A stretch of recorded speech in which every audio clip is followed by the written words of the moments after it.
नमस्कार. आजचे आपले वक्ते आहेत डॉक्टर नरेंद्र जोशी आणि त्यांचा विषय आहे भारतीय ज्ञान प्रणालीबाबत राष्ट्रीय धोरण. जोशी सर, आता तुम्ही बोलू शकता. खूप धन्यवाद डॉक्टर श्रीपाद गर्गे सर आणि अत्रे सर. माझा आवाज येतोय का? मी बोलू? ह्या व्हॉल्यूम इज ओके? हो, व्यवस्थित येत आहे, व्यवस्थित. ओके. तर विषयाचा प्रारंभ करूया. आपण सर्वांनी साधारण ऐकलं असेल, पण तरीही आज एक गोषवारा घेऊ आपण, की राष्ट्रीय शैक्षणिक धोरण किंवा ज्याला आपण NEP म्हणतो, NEP 2020, ते त्याचे काय पैलू आहेत, त्याच्यामध्ये भारतीय ज्ञान परंपरा किंवा IKS इंडियन नॉलेज सिस्टीमचा काय भाग आहे, आणि ह्या सर्व गोष्टींच्या पार्श्वभूमीमध्ये भारतीय शिक्षणाचा जे मूळ गाभा आहे तो काय, असं थोडक्यात आपण समजायचा प्रयत्न करू. मी याचा प्रयत्न करतो. तर हे आपल्याला सगळं वाचायची गरज नाही, पण मी सांगतो थोडकी पार्श्वभूमी अशी आहे की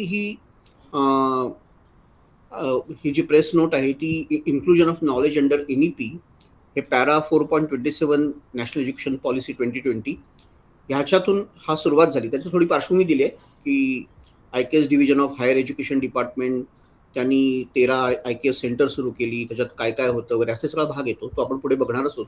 पण त्या नोट्सचा एक प्रत्यक्ष जो अवेलेबल आहे नेटवर, तो एक पेपर मी तुम्हाला दाखवला. तिथून सगळी सुरुवात झाली साधारण म्हणता येईल, आणि हळूहळू त्याचं सगळं समजून घेणं ती गोष्ट आणि मग नंतर त्याला इम्प्लिमेंट करणं, हा सगळा भाग तिथून सुरू झाला. आपण पुढे येऊया. त्याच्या हे नोट तुम्ही नंतर बघू शकाल, विस्तृत वाचू शकाल. त्यात त्यांनी विषय पण दिले आहेत सगळे, की कुठले कुठले विषय आणावे, आणि त्या अनुषंगाने हा सगळा NEPचा आवश्यकता काय आहे. तर त्यांना जसं आपण इथे वाचतोय त्याप्रमाणे त्यांच्या भाषेत म्हणायचं तर deep sense of respect towards the fundamental duties and constitutional values, bonding with one's country, conscious awareness of one's roles and responsibilities in a changing world. आणि म्हणजे स्वतःचं राष्ट्र, स्वतःची माणसं ह्यांना आणि घटनेत आपल्याला दिलेली सगळी मूल्य ह्या सगळ्यांना अधिक चांगल्या प्रकारे आपण आपल्या जीवनात आणू शकावं, या दृष्टीने हे धोरण आखलं गेलं असं म्हणू शकतो. आणि एक छान त्याच्यामध्ये सुरुवातीलाच आपल्याला एक भाग येतो की this policy refers to the need to instil a deep rooted pride in being Indian, not only in thought but also in spirit, intellect and deeds, which is what we have been stressing on. तर केवळ शब्दात नाही किंवा केवळ आपल्या लेखनात नाही, तर प्रत्यक्ष वर्तनात आणि जीवनामध्ये एक अतिशय खोलवर असं जे आपलं राष्ट्रीयत्व आहे, आपली जी भारताचा आत्मा आहे, आणि त्याबद्दलचा जो एक सार्थ अभिमान आपल्या सर्वांना असला पाहिजे, ते समजून घेणं, ते बाळगणं, त्याला आपल्या आत्मा, आपली बुद्धी, आपलं मन आणि आपलं सगळ्यात महत्त्वाची आपली कृती ह्यात आणणं, हा त्याच्या मागचा भाग आहे. मग त्याच्या अनुषंगाने काय काय करावं लागेल, तर सुरुवात करतानाच ते संस्कृत भाषेचं अधिक लोकप्रियती करणं, ती मेनस्ट्रीममध्ये सगळ्या शाळा कॉलेजमध्ये आणणं वगैरे, असे सगळे मुद्दे त्यात येत जातात. आपण जरी सगळे राष्ट्रीय धोरण बघितलं, त्याचं रूपरेषा बघितली, त्याचं गेल्या काही वर्षातलं इम्प्लिमेंटेशन बघितलं, त्याची प्रत्यक्ष कार्यवाही बघितली, ते खूप काही संतोषजनक आहे असं म्हणता येणार नाही. चांगली सुरुवात झालेली आहे, खूप प्रयत्न झालेले आहेत, पण अजूनही अनेक ठिकाणी जेवढं व्हायला पाहिजे तसं झालं नाही असं म्हणता येईल आपल्याला एक पारदर्शीपणे बघितलं तर. आणि त्याला कारणही काही आहेत. पण हे सगळं जे धोरण आहे ते काही फार पहिल्यांदा आलंय असं नाहीये. वेदकाळापासूनच आपल्या ऋषीमुनींनी जे दर्शन सांगितलं आपल्या सगळ्यांना, जे दाखवलं आपल्याला, ते म्हणाले की हे आहे भारताचं कार्यच, हे आहे की इथे जन्मलेल्या प्रत्येकाने सगळं जगाला ज्ञान द्यायचं आहे, शहाणपण द्यायचं आहे. शहाणे करून सोडावे सकल जन, असे ते संत म्हणतात. आणि त्यासाठी जीवन काय आहे, जीवनाचं ध्येय काय आहे, त्यात मनुष्य जन्म असणं म्हणजे काय आहे, त्याची इतिकर्तव्यता काय आहे, सभोवतालचं जग कसं आणि मी काय आहे, आणि माझा त्या सगळ्यांशी संबंध काय आहे आणि अन्वयार्थ काय, याचा अगदी सृष्टीच्या उत्पत्तीपासून ते माझ्या रोजच्या जीवनापर्यंत अशी सगळी साखळी ती पूर्ण करणं, हे आपलं सर्वंकष दर्शन आहे. आणि म्हणून श्रुण्वन्तु विश्वे अमृतस्य पुत्रा, असं आपलं उपनिषदकार म्हणतात की अरे मला कळलंय काय खरं आहे, ते सत्य काय आहे, आणि मला ते सर्वांना सांगायचं आहे. तर हे सांगायचं ही इतकी प्रामाणिकता, पारदर्शिता, त्यासाठी मी काही तुम्हाला क्लेम किंवा त्यासाठी मी काही चार्ज करत नाहीये, ही इतकी जी भावना, मोकळी भावना आहे, ही तेव्हाच येऊ शकते जेव्हा ते सांगणारा इतका निस्वार्थी असतो किंवा तो त्या ब्रह्मतत्वाशी एकलीन झालेला असतो. त्यामुळे आत्मशक्तीचा बोध आणि आत्मतत्वाचा शोध हे भारताचं सगळं मर्म सांगता येईल. आणि तेच राष्ट्रीय शैक्षणिक धोरण म्हणा किंवा भारताचं दर्शन म्हणा, जसं स्वामी विवेकानंदांनी सांगितलं होतं, हेच सांगितलं, सगळ्या संतांनी हेच सांगितलं, ऋषी अरविंदांनी सांगितलं, बाकी सर्व आपल्या आधुनिक किंवा प्राचीन सगळ्या आपल्या दार्शनिकांनी सांगितलं, की ते शिक्षण म्हणजे अजून काही नसून तुमच्या आत आधीच असलेल्या पूर्णतेचा साक्षात्कार आणि त्याचा आविष्कार आहे. Education is manifestation of perfection which is already in man. त्यामुळे आज आता आवश्यक असं आहे की that education which we want to bring in through this NEP or whatever you may say, it should be not only Indian in content, but it should be also in Indian in every possible thing, including its pedagogy, its methodology, its evaluation. म्हणजे केवळ काही subject, कधी कधी काय होतं आपल्याला ही शैक्षणिक धोरणात सांगितलंय म्हणून चला आयुर्वेदाचा एक पेपर आहे, योगाचा एक पेपर आहे, आपल्याला आणखीन काहीतरी इतिहासाचा पेपर आहे, असं आपण विषय आणले. पण नुसतं विषय आणून राष्ट्रीय शिक्षण होणार नाही, कारण ते केवळ विषयात नाही आहे, ते इन्फॉर्मेशन. आपला पहिला मूळ भाग काय होता महत्वाचा, की तो तुम्हाला हे डिस्टिंग्विश किंवा तुम्हाला हे वेगळं करता आलं पाहिजे की माहिती म्हणजे ज्ञान नाही, ज्ञान घेण्याची पूर्ण प्रक्रियाच भारताची वेगळी आहे. एपिस्टेमॉलॉजी ज्याला आपण म्हणू शकतो, अतिशय खोलवर अशी त्यांनी त्याचा विचार केलेला आहे की हे काय आहे, म्हणजे ज्ञान मिळतं म्हणजे काय होतं, एखादी गोष्ट मला कळते म्हणजे काय. आणि आज इतक्या सहस्त्र वर्षांनंतर, युगांनंतर आधुनिक शास्त्रज्ञ तेच म्हणतात. आता एक क्वांटम फिजिसिस्ट किंवा जे आर्टिफिशियल इंटेलिजन्समध्ये काम करणार त्याचं काही उदाहरणं सांगितली तर त्यामध्ये जो नागेलचं पुस्तक आहे मिनिंग ऑफ मिनिंग, अर्थ, एखाद्या गोष्टीचा अर्थ असतो म्हणजे काय असतं, एखाद्या गोष्टी मला कळते म्हणजे काय असते. तर त्याचं एक फेमस त्याचं एक वाक्य, म्हणजे मी का सांगतोय, कारण आता आधुनिक जग पण तिकडे येत आहे आणि आपलं प्राचीन दर्शन पण तिथेच पूर्णता तशी होत होती किंवा तिथूनच ते सुरुवात करत होतं आणि पूर्ण पण होतं. पूर्णमदा पूर्णमिदं पूर्णात पूर्णमुदच्यते असं ते पूर्ण होतं. त्यामुळे तो जो गाभा आहे तो केवळ विषय आणून नाही, पण त्या विषय समजावण्याची किंवा शिकवण्याची पद्धत, त्याच्या मूल्यमापनाची पद्धत, त्याच्या कार्यवाहीची पद्धत, त्या शिक्षकांच्या शिक्षणाची पद्धत, विद्यार्थ्यांना काम करण्याची, ह्या सगळ्यामध्ये तो आला पाहिजे. आणि त्यामुळे information is not what is knowledge, data is not knowledge. आज डेटाचा महापूर आलेला आहे. तुम्ही कुठेही गेलात तरी तुम्हाला गुगलवरती कुठे सगळं प्रचंड डेटा दिलेला आहे. म्हणजे काय तुम्हाला माहिती मिळाली असेल, पण माहिती ती कशी, त्याला त्याच्यावर काय प्रक्रिया करावी, त्याच्यातून ज्ञान कसं मिळेल, त्या ज्ञानाच्या पलीकडे जे शहाणपण, शहाणीव आहे, विजडम आहे, ते कुठून येईल, त्याच्यातून जे इंट्युशन किंवा त्याच्यातून ती स्फूर्ती आहे. म्हणजे आपल्याकडे म्हणतात काही जे जाणकार म्हणतात ते प्रतिभा काय हे कळायला सुद्धा प्रतिभा लागते. त्यामुळे आपल्याला बुद्धी ही शेवटची पायरी मानलीच नाहीये, डेटाही तर बिलकुलच नाही, पण बुद्धी सुद्धा नाही.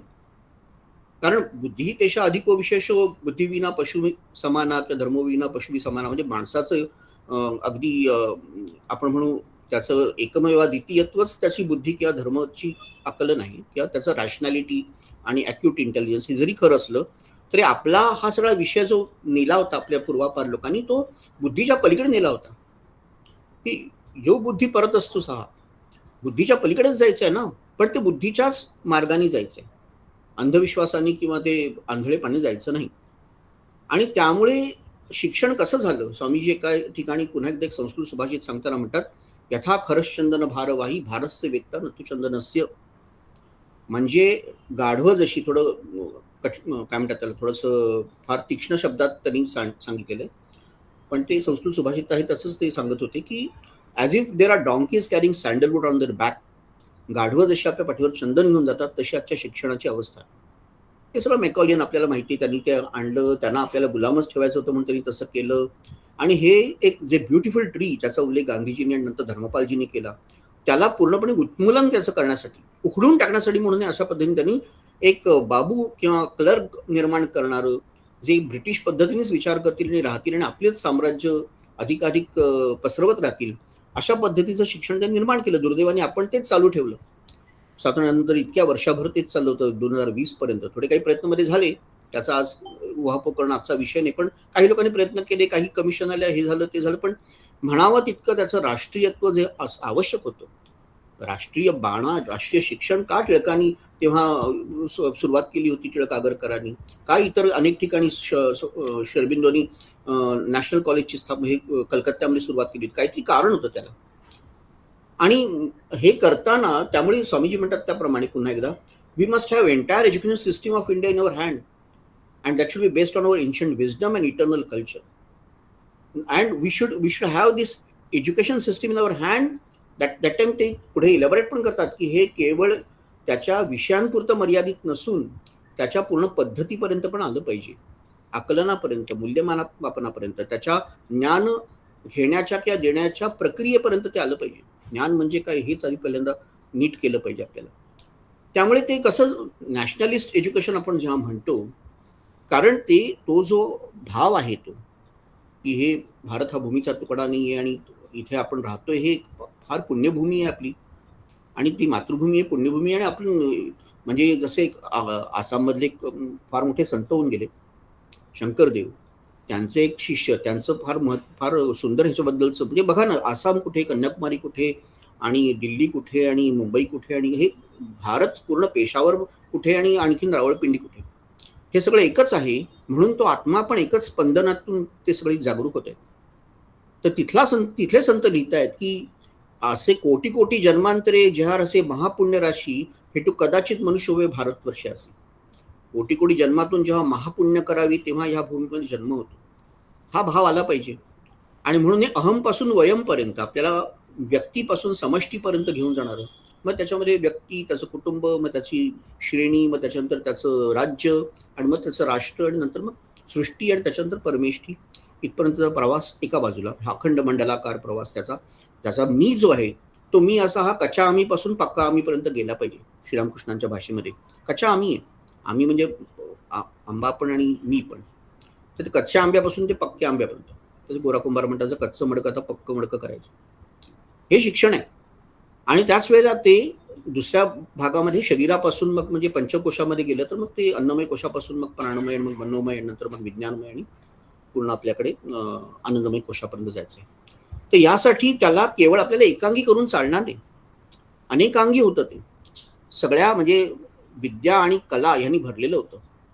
त्याच्यामध्ये सगळ्या 64 कला येत होत्या, अनेक प्रकारचे म्हणजे खेळ, अनेक प्रकारच्या मनोरंजनाच्या गोष्टी ह्या त्यात होत्या आणि व्यायाम प्रकार होते, धनुर्विद्येपासून सगळे त्याच्यामध्ये मार्शल आर्ट्स होत्या, योगसाधना तर होतीच होती कारण ती तर सगळ्याच्या मुळाशी होती. त्यामुळे हे सगळे विषय वेगळे होत नाहीत, ते एकच असतात. आणि ह्या सगळ्या परंपरेमध्ये आपल्याला जसं माहिती आहे तसं गुरु शिष्याचा संवाद आणि त्यांचं ते उपनिषद म्हणजे त्याच्या जवळ बसून आणि त्याच्याकडून शिकून घेऊन प्रश्नोत्तराच्या माध्यमातून ते जिज्ञासेतूनच सगळं काही पुढे न्यायचं असेल. ते प्रश्न आले पाहिजेत, प्रश्न विचारले पाहिजेत, चांगल्या प्रश्नांना चांगली उत्तरं मिळतात असं आपल्या एका ठिकाणी हे लिहिलेलं. ते पहिल्यांदा जातात ते शिष्य त्यांच्याकडे प्रश्नोपनिषदात आणि गुरुंना म्हणतात की आम्हाला हे असे प्रश्न पडलेत सांगा. गुरु म्हणतात फार लवकर होत आहे, आत्ता नका विचारू, 1 वर्ष राहा इकडे, बघा आम्ही कसे जगतो, आम्ही काय करतो, इथली कामं करायला लागा सगळे. आणि मग ते करता करता मग तुम्हाला प्रश्न पण चांगले सुचतील, चांगल्या उत्तरांसाठी प्रश्न पण चांगले आले पाहिजेत, हे शिक्षणाचं मर्म. आणि त्यामुळे ही सगळी सिस्टीम, त्याला आपण अनेकदा इंटिग्रल म्हणतो, होलिस्टिक म्हणतो, all level, all layered, all quadrant, अशी ती सगळी सिस्टीम आहे. आता त्याच्यात हे पण आपल्याला बघितलं पाहिजे की ते म्हणजे थोडक्यात सांगायचं तर आजच्या न्यूरोसायन्स किंवा ब्रेन सायन्स, ब्रेन सगळं जो सगळं आपल्याला उहापोह झाला त्याच्यामध्ये सगळ्यांना माहीत असेल की रॉजर स्पेरीने ज्यासाठी त्याला नोबेल प्राईज मिळालं की आपल्या मेंदूचे 2 भाग आहेत, राईट ब्रेन आणि लेफ्ट ब्रेन. तर भारतीय शिक्षण जे आता NEP मध्ये पण अभिप्रेत पुन्हा आहे, त्याने नेहमीच केवळ एकांगी एका पद्धतीचं म्हणजे तुम्हाला फक्त उजव्या बाजूच्या मेंदूलाच करायचं आहे, डाव्याला नाही करायचं असं बिलकुल नाहीये ना. उजवं डावं काही न करता तुम्हाला, म्हणून ते दोन्ही अंगानी जाऊ शकणारी माणसं होती ती, दोन्ही बाजूनी तशीच अर्जुनासारखी की दोन्ही बाजू तुमच्या तशाच झाल्या पाहिजेत, left and right, up and down, upper and lower part of the hemisphere. ह्या सगळ्यांना त्याच्याकडे वेगवेगळी त्याचे विषय आहेत, त्याचे वेगवेगळी सेंटर्स आहेत, त्यांचा प्रत्येकाचा पुन्हा कधी वेळ मिळाला तर त्या प्रत्येक भागाचं असं शिक्षणाची पद्धती आहे, त्याच्यावरती पण आता रिसर्च झालेला आहे.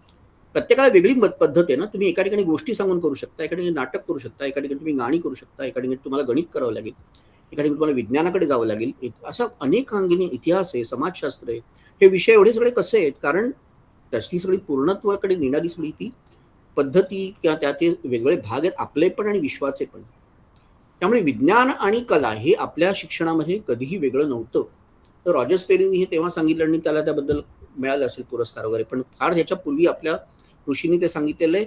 अगदी आत्ताच्या काळात तुम्हाला बघायचं असेल तर श्री अरविंदांचा त्याच्यावरती एक एसे पण आहे, राईट आणि लेफ्ट ब्रेन. हा अर्थात स्पेरीच्या खूप आधी होता, परंतु त्यांनी काही त्याचं काही असं क्लेम आपल्या लोकांनी कधीच केला नाही.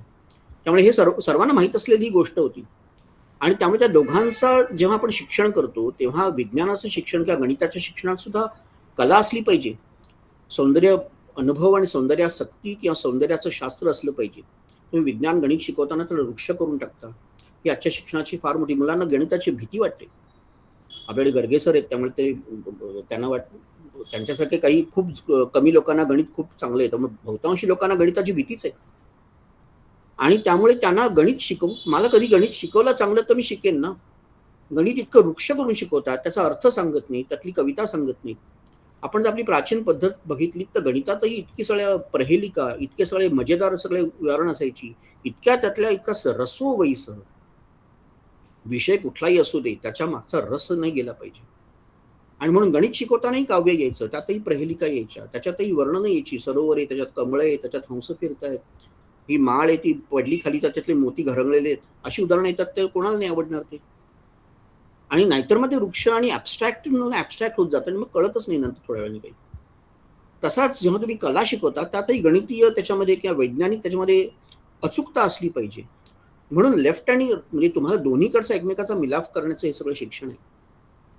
कला शिकवताना तुम्ही हा भाग सोडू नका, त्याचा रॅशनॅलिटी, त्यातलं अचूकता, त्याचं प्रमाणबद्धता, त्याचं. म्हणून तर आपल्या कला इतक्या श्रेष्ठ झाल्या. तुम्ही जर वाचल्यात आपल्या सगळ्या शिल्पकला किंवा वास्तुकला किंवा कुठल्याही कलेचं आपल्याकडे जे सगळं ते अनेक पुस्तकं आहेत, पूर्वीचे ग्रंथ आहेत, ते बघून स्तिमित होऊन जातो आपण. म्हणजे एक छोटं उदाहरण सांगायचं झालं तर चित्रकला, रंगकलेच्या त्या सगळ्या पुस्तकामध्ये त्यांनी, तो विष्णू धर्मोत्तर पुराणात पण हा विषय परत आहे, त्यांनी किती प्रकारचे ब्रश, किती प्रकारचे त्याचे साईजेस, किती प्रकारचे तुम्ही रंग, त्याची मिश्रण, त्याच्या छटा, त्याचं इतके बारकाई दिलेली आहे की कुठल्याही आधुनिकही वैज्ञानिक दृष्टिकोनातून चित्रकला, रंगकला शिकवताना ते उपयोगी पडेल. कारण तुम्हाला कला सृजनात्मक करायची आहे, त्याची अभिव्यक्ती अतिशय स्पॉन्टेनियस किंवा अतिशय प्रतिभावान असली पाहिजे, पण म्हणून त्याच्या मागची जी वैज्ञानिकता विसरून चालणार नाही. त्याच्या मागचं जे प्रमाणबद्धता किंवा हे सगळं त्याच्यात होतच ना. उगाच नाही शिल्प किंवा आपली चित्र इतकी महान झाली. तर हे दोन्ही एकत्र आलं पाहिजे, हे थोडक्यात सांगायचा उद्देश. अजून त्याचे बरेच असे अंग आहेत, ती upper left, lower left and upper right and lower right, ते आणखी त्याचा खोलात जायचा भाग आहे. पण थोडक्यात म्हणजे इतिहास, तर्क, मीमांसा, शिल्पशास्त्र, अर्थशास्त्र, वार्ता म्हणजे agriculture, trade, commerce, animal hydrology, हे सगळं एकत्र. आणि धनुर्विद्या किंवा in general war and strategies, physical education, ह्या सगळ्यातून ते आलं. म्हणजे तुम्ही फक्त 64 कलांची यादी वाचली तरी कळेल की अगदी म्हणजे फेस पेंटिंग पासून ते हार बनवण्यापासून, ते फ्लॉवर डेकोरेशन पासून, ते बेड अरेंजमेंट पासून, ते नृत्य शिल्प वगैरे अशा मोठ्या कलांपर्यंत ते जातं किंवा वॉरक्राफ्ट पर्यंत जातं. आणि ते शास्त्रांचा पण भाग सगळा तोच सगळा. म्हणजे 4 वेद, 4 उपवेद, 6 दर्शनं, आणि मग नंतर भगवद्गीता, ब्रह्मसूत्र वगैरे हे सगळे, नंतर 18 पुराणं, उपपुराणं. म्हणजे श्रुती आणि स्मृती या दोघांना घेऊन आपल्याला ते जात होतं. आणि अर्थात इतिहास, रामायण, महाभारत. त्याच्यानंतर शास्त्रयुगामध्ये प्रत्येकाचं शास्त्र बनवलं गेलं. म्हणजे एका ठिकाणी शेरविंदो म्हणतात की India is a land of Dharma and शास्त्र. असं का म्हणावं लागतं? कारण प्रत्येक गोष्टीचा धर्म काय हे शोधून काढायचं. धर्म म्हणजे अर्थातच रिलिजन नाही, आपल्याला माहिती सर्वांना. आणि त्याच्यानंतर त्याचं शास्त्र बनवायचं. म्हणजे even the most despised pursuit had their own law, their procedures, their methodologies, आजच्या भाषेमध्ये स्टँडर्ड ऑपरेटिंग प्रोसिजर्स. तुम्ही काय करताय? तुम्ही घोड्याला नाल बसवताय का तुम्ही सिंहासनावर बसून राज्यकारभार करताय? हा कर्मयोगाचा तुमचा भाग आहे. कर्म कुठलंही असू शकतं. चप्पल बनवणं हे पण कर्म आहे आणि रॉकेट बनवणं पण कर्म आहे. पण ते कसं बनवावं, त्याची स्टेप बाय स्टेप प्रोसिजर काय आहे, त्यातली बेस्ट क्वालिटी आणण्यासाठी तुम्हाला काय करावं लागेल, याचं शास्त्र आहे. त्यामुळे प्रत्येक जीवनाच्या प्रत्येक कृतीमध्ये, उक्तीमध्ये कसं करावं ह्याच्यामध्ये आजच्या भाषेत बोलायचं, त्याच्यात क्वालिटी मेजरमेंट्स, म्हणजे क्वालिटीचं ऑप्टिमायझेशन पाहिजे, वेळ वाचला पाहिजे, कॉस्ट मिनिमम झाली पाहिजे, एफर्ट्स मिनिमम झाले पाहिजे. हे सगळं आधुनिक शब्द आहेत, पण हे सगळं त्या शास्त्रामध्ये आणणं अपेक्षित होतं आणि तसं ते शिकवलं जायचं. आणि शिक्षणाच्या पद्धतीत सुद्धा आपण बघितलं तर अगदी घरापासून शिक्षण, म्हणजे अगदी गर्भसंस्कार मातेच्या उदरात असल्यापासून शिक्षण सुरू व्हायचं. घरात व्हायचं, अंगणात व्हायचं, मग शेजाऱ्या पाजाऱ्यांबरोबर व्हायचं, मग गावात व्हायचं, मग गावातल्या देवळात व्हायचं. कारण देऊळ हे सगळ्याचं सेंटर होतं, not only of A spiritual part of the life but also secular part of life. In fact there was nothing different in secular and spiritual part of life. भारतामध्ये अशी सीमारेषा नव्हतीच. Nothing can be secular in India असं म्हणतात ते अगदी खरं आहे. प्रत्येक गोष्ट, स्पिरिच्युअलिटी इज द मास्टर की ऑफ इंडियन माइंड. त्यामुळे प्रत्येक गोष्टीत त्यांना तेच दिसत होतं. असं ओढून ताणून कुठेतरी हे सगळं माझं लौकिक जीवन आणि हे आता माझं अध्यात्म असं नव्हतंच. कणाकणामध्ये ते होतं. त्यामुळे ते शिक्षण त्याला गावातच त्याच्या त्या देवळाच्या आसपासच सगळ्या गोष्टी देवळाशी जोडलेल्या होत्या. अग्रहारासारखी पद्धत होती शिक्षणाची. तिथून मग आपल्याला गुरुकुल किंवा आश्रमशाळा, तिथे तो मग व्रतबंधानंतर जातो आणि गुरुगुरी राहतो. हा एक थोडासा लोकांना जास्त माहीत असलेला भाग म्हणून तो अरण्यात जातो किंवा कुठेतरी लांब जातो आईवडिलांच्या आंधळ्या ममतेमध्ये राहू नये म्हणून, आणि मग तिथे तो शिकतो सगळं रात, आणि त्याला सगळ्या गोष्टी मिळतात त्याला जगाबरोबर कसं हे करावं ते. आणि नंतर मग मोठ्या फॉरेस्ट युनिव्हर्सिटी नालंदा, तक्षशिला, विक्रमशिलावर असं सगळं. आणि हे मॉडेल अगदी घराच्या आईवडिलांच्या पासून किंवा आईच्या उदरापासून ते वर्ल्ड क्लास युनिव्हर्सिटीजपर्यंत होतं. आता आजचा प्रश्न असा आहे की आज आपल्या समोर म्हणजे आम्हाला हे केवळ आमचं गतवैभवाच्या गोष्टी सांगायला करायचं आहे का? नाही. IKS त्यासाठी नाहीये, NEP त्यासाठी नाहीये. राष्ट्रीय शैक्षणिक धोरण आम्ही खूप महान होतो, आम्ही खूप महान होतो आणि आम्ही खूपच महान होतो हे सांगून लोक थोड्या वेळाने म्हणतील ठीक आहे आता काय, पण आता आम्हाला इतकी विषमता आहे, इतके आम्हाला एन्व्हायरमेंटल क्रायसिस आहेत, क्लायमेट चेंजचे प्रॉब्लेम्स आहेत, टेररिझम आहे, आमच्याकडे युद्ध सतत आमच्या समोर उभं टाकलेलं आहे, महागाई आहे, बेरोजगारी आहे, विषमता आहे, मेंटल डिप्रेशन्स आणि डिसिजेस आहेत, कितीतरी गोष्टी आज आम्ही बघतो इकडे. आता ह्याच्यावर काय उत्तर आहे का? तुमचं शिक्षण त्याला उत्तर देऊ शकतंय का? म्हणून आकलन करणं हा त्याचा एक भाग, आणि नंतर त्याला जीवनाशी जोडून घेऊन त्या जीवनात ते आणणं आणि जीवनाच्या समस्यांना भिडणं हा त्याचा महत्वाचा भाग आहे. आणि हे विषय हे समस्या वाढत चाललेले आहेत, हा समाधान झालं नाही त्यांचं.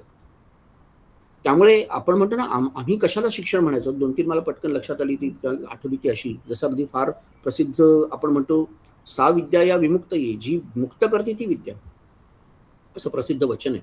ते शैक्षणिक धोरणात ते अभिप्रेत आहे किंवा आपल्या प्राचीन पण ह्याच्यात ते अभिप्रेत आहे की ते मुक्त केलं पाहिजे. मुक्त कशापासून? म्हणजे आता हे आपण मुक्तीचे वेगळे भाग बघतो, तिसरी मुक्तीपासून ते देशाच्या स्वातंत्र्यापर्यंत प्रत्येकाला मुक्ती कुठून तरी दुसरीकडून दिसतच असते, एकेका वेगळ्या प्रकारात दिसत असते. परंतु आपल्या स्वतःच्या आपणच घातलेल्या जे कोश आहेत आपली, आपणच घातलेली बंधनं आहेत, आपणच स्वतःला जे खुजं करून ठेवलेलं आहे, जगापासून तोडून, विश्वापासून तोडून आपण जे एक छोटा मी झालेलो, ते त्यातून मुक्त होणं आणि खरा मी सापडणं ही ही हे पण करू शकणारी विद्या आहे, ती खरी विद्या असं आपल्याकडे म्हटलं जातं. यत अभ्युदय निश्रेयस सिद्धी इति धर्म. दोन्ही आहे माझं, लौकिक अभ्युदय पण, मटेरियल वेल्थ प्रॉस्पेरिटी पण, आणि स्पिरिच्युअल इमॅन्सिपेशन, आध्यात्मिक पण माझी जी प्रगल्भता आणि माझी जे प्रवास आहे, दोन्हीला जे पूरक ठरतं तो धर्म आहे असे कणात म्हणतात त्यांच्या अगदी वैशेषिक दर्शनाच्या सुरुवातीला व्याख्या करतात. हेच शिक्षणाचं पण मर्म आहे. दोन्ही दिलं पाहिजे. म्हणजे लौकिक अर्थाने तुमच्या स्वतःच्या पायावर उभं राहू शकाल, जीवनाच्या समस्या सोडू शकाल, बाकी पण मानवजाती किंवा बाकी भीषण गोष्टी आहेत त्यांना उत्तर देऊ शकाल, हा त्यातला अभ्युदयाचा भाग झाला. आणि नंतर मग आत्मशोध घेणं, आपले स्वतःचं उन्नत करणं, ह्या जन्माचं आणि आपल्या मनुष्याचं कल्याण करणं, हे सगळं पुढचा भाग त्याचा. दोन्ही आलं पाहिजे. एक आलं तर आणि दुसरं नाही आलं तर मुश्किल होऊन जाईल, म्हणजे त्याला अर्थ राहणार नाही त्याला.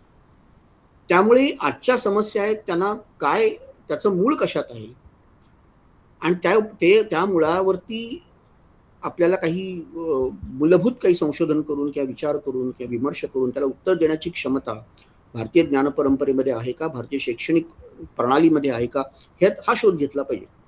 नाही तर आपण काय होईल, भूतकाळामधलेच आपण रमत राहू आणि मग लोकांना पण एक प्रत्येक गोष्टीचा एक क्लिशे होऊन जातो की शैक्षणिक धोरण NEP म्हणजे आता 3-4 गोष्टी ते आणतात त्याच्यामध्ये आणि म्हणतात चला हे झालं, आता पुढे काही आणखीन काय करायचं तर नाही.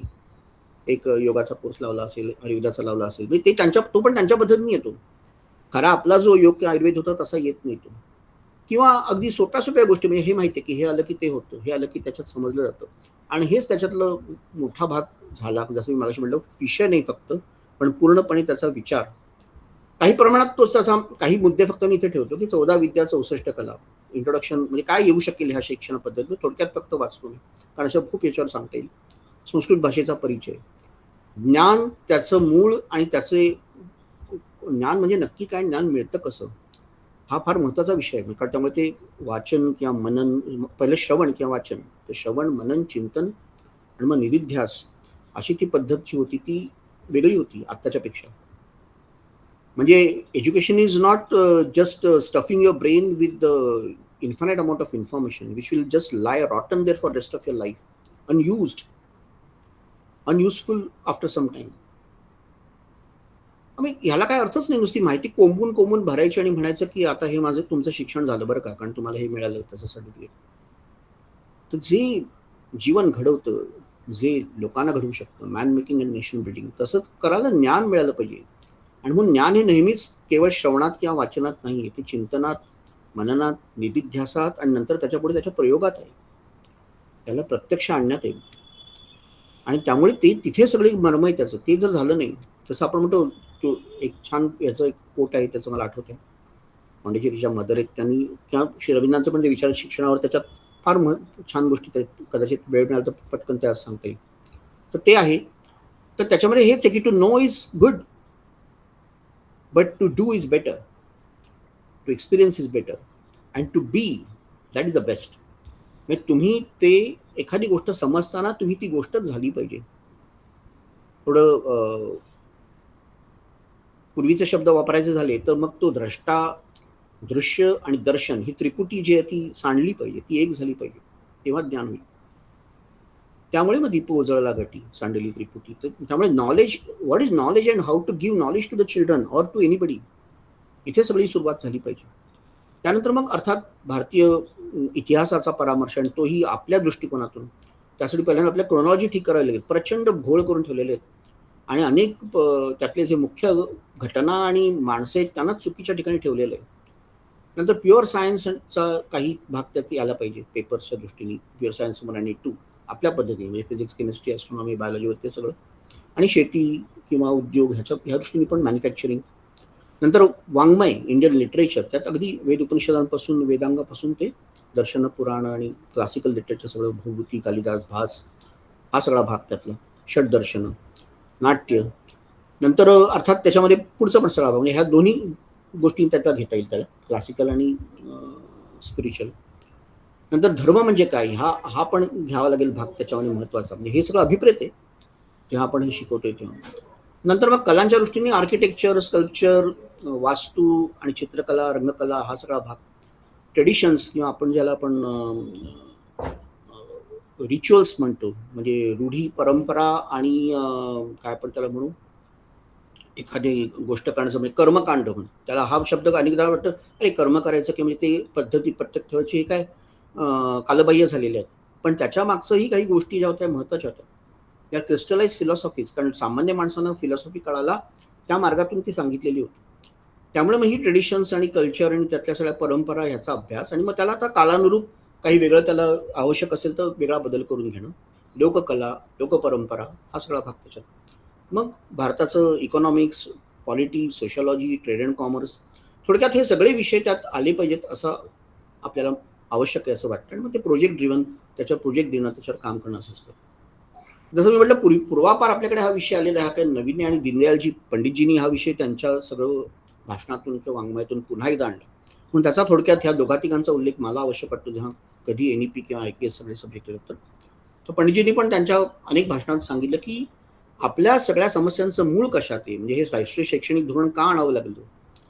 तर निग्लेक्ट ऑफ द सेल्फ, आपण स्वतःला विसरलो, आपलं आत्मविस्मरण होणं. Therefore, it is essential that we must think of a national identity. Without this identity, there is no meaning of independence. Nor can independence become the instrument of progress and happiness. हा त्यातलं मर्म आहे. आपली स्वची ओळख नाही आणि आपल्या राष्ट्राची पण ओळख नाही. आणि त्यामुळे आपण दुसऱ्या कोणाची तरी कॉपी बहादर झालो आणि त्यांचंच करत राहिलो. ही आयडेंटिटी सप्रेस झाली, ती नाकारली गेली, हे खरं आहे. पण आता it's high time we should get it back and be one with that.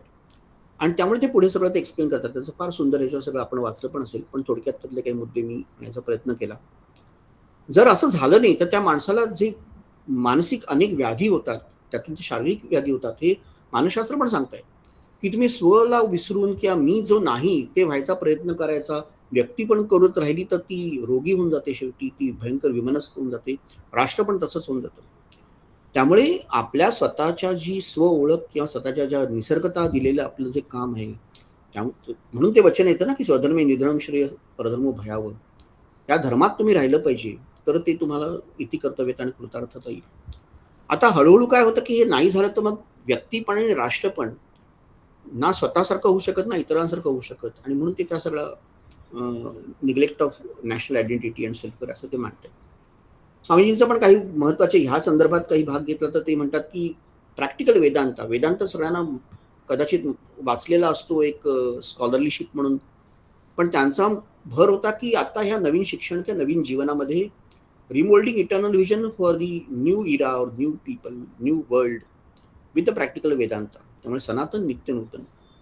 त्यांचं एक छान फार त्यातली वाक्य आहेत, त्यातली थोडीशीच फक्त सांगतो जेव्हा वेळ आहे त्याप्रमाणे, की my whole ambition in life is to set in motion a missionary which will bring noble thoughts to the door steps of everybody. मग then let men and women settle their own fate. त्यांना त्यांचं म्हणजे काय, तुला जे करायचं ते तू कर, पण तुझ्याकडे मी हे सगळं सत्य आणून ठेवणं हे शिक्षणाचं किंवा शिक्षकाचं काम आहे. मी तुला सगळं आणून दिलंय. Our job is to bring the chemicals together like a catalyst. शिक्षक किंवा शिक्षण हे कॅटलिस्ट सारखं आहे. नंतर मग केमिकल्स आपली आपली रिॲक्शन करून जातील. ते काय आपलं काम नाही. ते आपण नाही चेंज करू शकत की हे काय करेल ते काय करेल, पण आपल्याला ते एकत्र आणून त्यांना नीट ठेवणं, त्यांच्यासमोर सगळं मांडणं हे आपलं काम. Bring noble thoughts to door steps of everybody. आणि मग ते क्रिस्टलायझेशन आपलं आपलं होत जाईल. आणि त्यामुळे त्यांनी तो सगळा तो एक आलासिंगावला त्यांनी पेपर लिहिला होता त्यांच्या शिष्याला. त्याच्यात हे काही मुद्दे आलेत त्यांचे, की from dry Vedanta to poetic everyday life stories, from hopelessly integrate mythology to concrete moral forms, from bewildering yogism to scientific and practical psychology. This was the vision for remoulding Sanatana Dharma and remoulding our education also. की वेदांत सांगायचं आहे, अद्वैत सांगायचं आहे, सगळं दर्शन सांगायचं, पण ते वृक्ष होता कामा नये. आपल्याकडे फिलॉसॉफी किंवा सायन्स किंवा हे सगळे वृक्ष होऊन गेले की मग त्यातलं निघून गेलं ना. त्याला कथांमध्ये आणलं पाहिजे, गोष्टीत आणलं पाहिजे. गोष्ट किंवा स्टोरी टेलिंग हा प्रचंड महत्त्वाचा फॉर्म आहे. तो नवीन शैक्षणिक धोरणात पण त्याचा उल्लेख झालेला आहे की तो आणा राष्ट्रीय शैक्षणिक धोरणामध्ये, की हे अशा पद्धतीने शिकवा त्यांना. तर पोएट्री, पोएटिक लाईफ स्टोरीज ह्या महत्त्वाच्या आहेत. त्या लोकांना ठाव घेतात, त्यांच्या अंतःकरणाचा ठाव घेणारं शिक्षण कथातून येतं. म्हणून प्राचीन काळापासून कथा सांगणं ही आपली पद्धत होती. कथाकार आणि मायथॉलॉजी करताना आपण पूर्ण मायथॉलॉजीमध्येच जातो. कधी कधी इतकी इंट्रिकेटेड, इतकी ती इरॅशनल होऊन जाते, होपलेस होऊन जाते. त्यातून आपल्याला एक्स्ट्रॅक्ट करता आलं पाहिजे की अरे त्याच्यात कुठले मॉरल फॉर्म्स करेक्ट आहेत, त्याच्यामध्ये काय सिम्बॉलिझम यूज केलं आहे, त्याच्यामध्ये काय तुम्हाला रचना आहेत ज्या सर्वकालिक योग्य आहेत. त्यातलं जर काही कालबाह्य किंवा चुकीचं असेल तर बाजूला ठेवा. प्रत्येक गोष्टीचं सायंटिफिकली समर्थन करणं ही आणखीन एक चुकीची गोष्ट आपण करतो.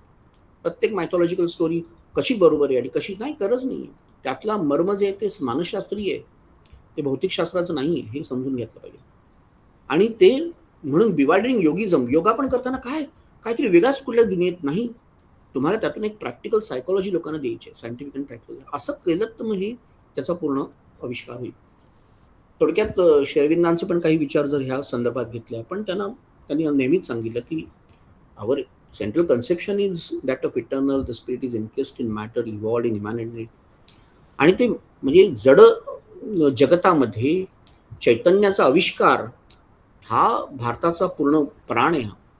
त्यासाठी आपलं सगळं संस्कृती इतक्या वर्षानुवर्ष युगानुयुग आपण त्यासाठी झगडतोय. आणि एक राष्ट्र म्हणून, एक आपला सगळा वंश म्हणून हे एकच आपलं धोरण आहे. आणि थ्रू फॉर्च्युन्स अँड मिसफॉर्च्युन्स, कधी भाग्य होतं कधी भाग्य नव्हतं, त्या आदर्शाला चिकटून राहिलो आपण, म्हणून भारत राहिला. आणि ते अभिप्रेत आहे आजच्या नवीन जगामध्ये, नवीन शिक्षणामध्ये, की ह्या जडावरती, अचेतनावर, जे अचेतन वाटतंय पण ते अचेतन नाही आहे, त्यातलं चैतन्य शोधून काढणं आणि ते चैतन्य आविष्कार करणं, हेच सगळ्याचं मर्म असलं पाहिजे शिक्षणाचं किंवा जगण्याचं. आणि त्यामुळे बाकी सगळं जे आहे ते तुम्हाला हे जग तसं बनवायचं आहे. The life should become divine. इथून जाऊन दुसरीकडे कुठे स्वर्गात जायचं नाही. अगर कहीं है स्वर्ग तो उतारला जमीन पर, तो जिंदा है तो जिंदगी की जीत पर यकीन कर. त्यामुळे प्रगती म्हणजे काय, तर ती प्रगती ही ultimately it has to be spiritual progress at the end of it. त्यांचे पण खूप छान विचार आहेत त्यातले. थोडक्यात सांगायचे तर त्यांनी काही ज्या गोष्टी सांगितल्या, म्हणजे साविद्या या विमुक्त येतं पूर्वीचं आपलं एक फार सुंदर वचन, पण अगदी मला पटकन आठवत आहे काही आपल्या संत वचनं पण. त्याच्यामध्ये समाधान देते, भगवंत जोडते ती खरी विद्या, असं आपले संत म्हणतात. ते समाधान देत नाही काय शिक्षण येते, ते शिक्षण राष्ट्रीय पण नाही, मानवीय पण नाही, वैश्विक पण नाही, कसलंच शिक्षण येते. ज्या शिक्षणात समाधान नाही त्या शिक्षणाला अर्थ नाही. ज्या शिक्षणात भगवंत जोडला जात नाही ते शिक्षणाला अर्थ काय आहे. समाधान देते, भगवंत जोडते ती खरी विद्या, मंडलेकर महाराजांचं वचन. तसे पावसचे जे आपले स्वामी स्वरूपानंद होते त्यांच्या पण एक फार छान त्यांचं पूर्ण कवन आहे. त्याच्यामध्ये पण लोपवीची अहंत येते, विश्वाचे हित साधते, अनाथा हात जी देते ती विद्या मिळवू इथे. एका 4 ह्याच्यातच सगळं काही आलं. अहंतेला पहिला लोप झाला पाहिजे, विश्वाचं हित साधलं पाहिजे, अनाथांना हात दिला पाहिजे, ती विद्या. नाही तर काय विद्येचा उपयोग आहे. त्यासाठी शिक्षकांना पहिलं कळलं पाहिजे की नथिंग कॅन बी टॉट. म्हणजे हे पहिले 4 पॉईंट आहेत, ते 5 पॉईंट सगळे श्री अरविंद आणि त्यांच्यातले मदरींच्या, पण सगळ्यांना ते भारतीय दृष्टिकोनाचंच प्रतीक आहे की पहिलं आम्हाला कळलं पाहिजे काहीच शिकवता येणार नाही. काय तुम्ही काय कोणाला शिकवताय? हे सगळं जग तुम्हाला शिकवताय आणि त्यांना पण शिकवताय. तुम्ही विद्यार्थ्यांना काही उपकार करत नाही शिकवून. तुम्ही नाही शिकू शकत. कोणी कोणाला काही शिकू शकत नाही. पण सर्व काही प्रत्येक जण शिकू शकतो. Everything can be learn, nothing can be taught. तर म्हटलं आपण फक्त केमिकल्स एकत्र करायला आलो इकडे. ते काय रिॲक्शन करायची त्याच्या अंगभूत धर्माप्रमाणे रिॲक्शन होणार. म्हणून शिक्षण देताना फ्रॉम नियर टू फार, आधी ज्याच्या जवळचं शिकवा, नंतर लांबचं शिकवा. तुम्हाला तुमच्या गावाचा इतिहास माहित नाही आणि तुम्हाला एकदम फ्रेंच राज्यक्रांती शिकवली जाते, काय त्यांच्या डोक्यात प्रकाश पडणार? नाईल नदीची लांबी शिकवली जाते, पण तुझ्या गावाच्या जवळ जी नदी ती काटली नाही शिकवली जाते. नियर टू फार, फ्रॉम नोन टू अननोन. जे आधी माहिती आहे ते शिकवा, नंतर मग अननोनकडे घेऊन जा. उलटा प्रवास चाललाय. आणि nothing can be given, it is not given, it is manifested. तर त्यामुळे ते स्टुडंट सेंट्रिक असलं पाहिजे, ते एक्सपिरियन्शियल असलं पाहिजे, ते प्रोजेक्ट बेस असलं पाहिजे, ते फक्त परीक्षार्थी नसलं पाहिजे. हे सगळे राष्ट्रीय शैक्षणिक धोरणातले पण मुद्दे आहेत, प्राचीन भारतीय दर्शनातले पण मुद्दे, अनेक आपल्या प्राचीन आणि अर्वाचीन संतांनी आणि दार्शनिकांनी हेच सांगितलेले आहेत. मुळात आपलं शिक्षण जे होतं ते समाज पोषित होतं, समाज आधारित होतं. समाज त्यांचं सगळं काळजी घ्यायचा, त्यांचं जे त्यांना रिसोर्सेस लागायचे, अर्थकारण होतं, ते सगळं समाज बघायचं. त्यांचं ते गृहस्थांचं ते कर्तव्य होतं की आपल्या इथल्या शाळा चालल्या पाहिजेत, आपली सगळी आश्रमशाळा चालल्या पाहिजेत, गुरुकुलं चालली पाहिजेत. म्हणून ते मुक्त होतं. अमूल्य होतं, पण त्याला कुठली फी किंवा कॅपिटेशन फी नव्हती. शिक्षण हे नेहमीच पैशापासून लांब असलं पाहिजे, नाहीतर तुम्ही नाही शिकू शकत. मग समानता येऊच शकत नाही. राजाचा मुलगा जास्त पैसे येईल आणि मग गरीबाला देता येणार, त्याला मग प्रवेशच मिळणार नाही. उगाच नाही कृष्ण आणि सुदामा एकत्र खेळू शकले आणि शिकू शकले. म्हणजे राज्य किंवा गव्हर्नमेंट जे किंवा त्या काळात जे राजप्रशासन होतं, त्यांनी सगळ्या गोष्टी त्यांना उपलब्ध करून द्याव्यात, पण त्यांनी त्यांच्यावर कुठलाही अंकुश ठेवू नये. त्यांनी कुठल्याही बाबतीत त्यांच्यावर बंधनं घालू नयेत. अशा प्रकारचं शिक्षण होतं. समाज पोषित आणि विद्यार्थी केंद्रित आणि सर्व 14 विद्या, 64 कला सगळ्यांना देणारं आणि सर्वंकष त्याचं मन, बुद्धी, अहंकार, शरीर सगळ्याचा विकास झाला पाहिजे एकत्र. अभ्युदय निश्चय सगळं झालं पाहिजे. असं जर आपण करू शकलो तर ते शैक्षणिक धोरणालाही परिपूर्ण होईल आणि आधुनिक काळाप्रमाणे ते यथायोग्य होईल असं मला वाटतं. मला वाटतं बरोबर माझी वेळ तर 9 म्हणजे 40 मिनिटाच्या आसपास मी किंवा जो काही वेळ दिला होता त्याप्रमाणे आलेलो आहे. तर इथे मी थांबतो. पण जर काही शंका किंवा काही आणखीन तुमच्याकडे पण काही मुद्दे असू शकतील किंवा तुम्हाला यात काही आणखीन माहीत असेल, जाणवलं असेल तर जरूर तुम्ही सांगावं. काही प्रश्न असतील आणि जर मला माहीत असेल तर त्याची मी उत्तर देण्याचा नक्की ग्रुपवरती किंवा इथे मिळाल तर इथे पण प्रयत्न करेन. तर खूप धन्यवाद. आणि पुन्हा एकदा सर्व भारतातले प्राचीन काळापासून आत्तापर्यंत ज्यांनी भारतीय शिक्षण, भारतीय दृष्टिकोन, भारतीय मूल्य आणि भारतीय ज्ञान परंपरा आणि ज्ञानमीमांसा याचा खऱ्या अर्थाने शोध आणि बोध घेतला आणि त्यातलं सर्व जीवन त्यासाठी समर्पित केलं, त्यांना नमन करून आपण इथे थांबूया. खूप धन्यवाद. नमस्कार. खूप धन्यवाद जोशी सर, फारच छान झालं. धन्यवाद सर.